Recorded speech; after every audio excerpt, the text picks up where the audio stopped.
Yeah, congratulations on a very, a dominant victory tonight. The win streak stays alive. So, how are you feeling right now? I'm feeling good. You know, I was a little upset that I didn't get to finish. I thought my ground and pound and get it done.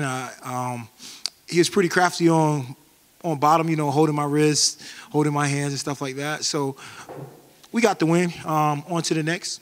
Yeah. I know, like you said, you'd like to finish, everybody would, but do you kind of take pride in this one? I mean, it was a disciplined fight, right? I mean, you had to stay disciplined, not buy into what he's doing, you know, stay focused, and you did all that, which has been a huge criticism over the years. I mean, so even though maybe you didn't get the result that you wanted, is there something kind of satisfying about this one? Yeah, you know, you can always add to a win. If he caught me in the first round. If I would have, you know, gave in at that moment, then, you know, there wouldn't have been any learning from that. They would have been, you know, just upset, humiliated. He would have been talking trash for a whole year just off this fight. So, you know, to go out there, get the win, shut him up, it feels good too. You said you got that, you got rocked in the first, and you kind of had to put your hand on the ground and stand back up. I mean, was there like a mental check, like I've got to gut through this, or I mean, how hurt were you? No, I wasn't too hurt. He just caught me with a good one. I was a little off balance, but I knew where I was at. You know, I was able to clinch him up, and it's funny, every time I grab a guy's leg and go for my high leg, guys like to punch from there. So that's an opportunity to sweep their leg out. But at the same time, I got to be mindful in that position also. He didn't spend a lot of time on his feet, but were there any other spots that you did? I mean, it seemed like he landed a couple decent shots here and there. Did he hurt you at any other point in the fight? No, it didn't really hurt me. He was pretty fast. You know, I was kind of expecting that. I could see him going down to 70. These guys that are smaller, they're kind of tricky. They're quicker, you know, rather than these, you know, big guys like somebody like Costa. He's kind of blown up. But I wouldn't expect, he wouldn't be as fast as the guy just fought. So, yeah, kind of what I expected. Just thought he'd get off a little bit more on his feet and be a little bit harder to take down. Yeah.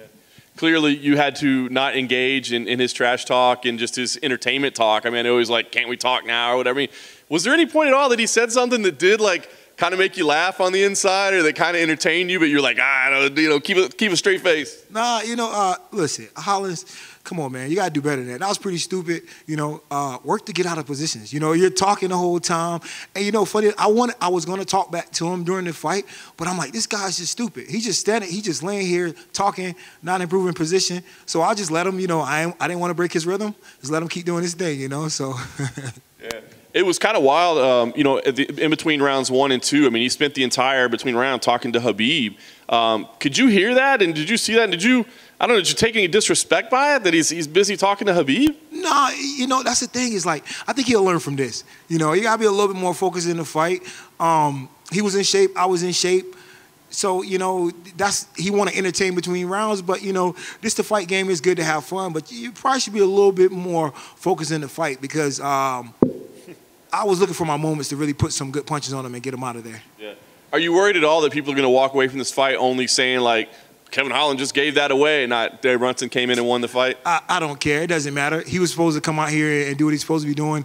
He knocked Jacare out in devastating fashion. He was getting all these bonuses, finishing guys, and he only really had about, you know, one good moment in the fight, you know. So I came out here and did what I needed to do. I want to finish fights and impress more. My ground and pound needs to improve, and I'm going to work on that. So if I take a guy down, I'm going to look to finish the fight. Yeah. I didn't get to see your post-fight interview, but it sounded like Paulo Costa was the fight that you won next. Why is that the fight that you think makes the most sense? You know, I can't say I was really too excited about this fight. I was asking for guys like Costa. I was cool with a Robert Whittaker rematch. You know, I want one of these top guys that's really going to elevate me, you know. So this was a fight where I had to hold serve, you know. I want a guy that, you know, really going to elevate me so I can really get excited for it and really feel like, you know, this is the fight for me. I really need to put it down, so. Yeah, that'd be a big one. Last thing for me, what are the plans? I mean, are you wanting to book something quickly? Do you need some time off? I mean, what's ideal for you, and what's just the plan moving forward? I got a little cut, you know, so I'm going to take some time, let it heal. But, yeah, I want to get back in there in a couple months, get a fight going. So that's kind of where I'm at. Derek, to your right. I talked to Dana after the fight, who was pretty pissed. I don't know if you saw him leave. And he said he thought that Kevin had a mental breakdown, and he compared it to Oliver McCall against Lennox Lewis back in 1997. Do you feel that there was any way that that was a mental breakdown on his part, that the pressure got to him of being in the main event, and that he kind of reacted the way he did because of that? Nah, he just couldn't stop the takedowns. It's funny. He kept presenting his hips. Every time he's kind of a guy who's very explosive, like to run in, but he's long, so he kind of get away with it at times. So he kept presenting his hips, and he was there for the taking down. Dana White's one of these guys, he'll be upset with you. I'll come out the next fight, knock a guy out, and he'll be happy again. So it's all good. I went Shabazian and finished the kid last fight, and I didn't get too much, I didn't get a bonus for that fight, main event. Finished them. Nobody was too pleased with that. So it is what it is. I come out here and fight. Every fight can't be pretty, but I've been here for a long time. This division was kind of built on my back, me with these crazy fights. So it is what it is.